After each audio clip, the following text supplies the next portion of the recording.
शर्मा जी हिंदी के प्रोफेसर हैं, जो कुछ दिन पहले ही रिटायर हुए हैं। शर्मा जी को सरल और हंसमुख व्यवहार के लिए जाना जाता है और ईमानदारी तो इतनी कि बेईमानी का 1 रुपया भी नहीं कमाया। अपनी कमाई से एक छोटा सा फ्लैट खरीदा है। इस फ्लैट में अपनी पत्नी के साथ जीवन गुजार रहे हैं। बेटा बहू बड़े शहर में नौकरी कर रहे हैं। रिटायर होने के बाद बेटा बहू बहुत दिनों से बुला रहे हैं, माँ पिताजी कुछ दिनों के लिए हमारे साथ आकर रहिए। शर्मा जी का भी बहुत मन है अपने बेटे और बहू के साथ रहने के लिए, लेकिन आज उनके साथ एक समस्या है कि अगर वो अपने फ्लैट पर ताला लगाकर बाहर जाते हैं तो चोरों से घर को नुकसान पहुंचने का खतरा है। इसलिए उन्हें एक आइडिया आता है। वो एक लेटर लिखते हैं और लेटर में लिखते हैं कि हे अनजान अतिथि, आप हमारे इस घर में आए हैं।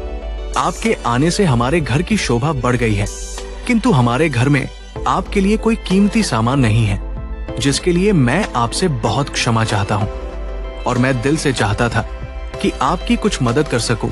इसलिए इस लेटर के साथ ये 500 रुपए रख रहा हूँ और आपको कुछ बातें बता रहा हूँ, जिससे कि आपको आपके व्यापार में फायदा हो सकता है। सामने वाली बड़ी बिल्डिंग के दूसरी मंजिल पर शहर के सबसे बड़े घोटालेबाज नेता का घर है। चौथी मंजिल पर नामी बिल्डर का घर है और 5वीं मंजिल पर बड़े बैंक अधिकारी का घर है। आप वहां कुछ प्रयास कर सकते हैं। मुझे पूरी उम्मीद है आपको सफलता मिलेगी।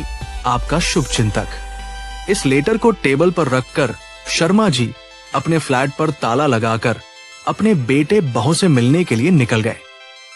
शर्मा जी का सोचना सच था। उस रात वहां चोर आया और उसने वो लेटर पढ़ा और 500 रुपए लेकर वहां से चल दिया।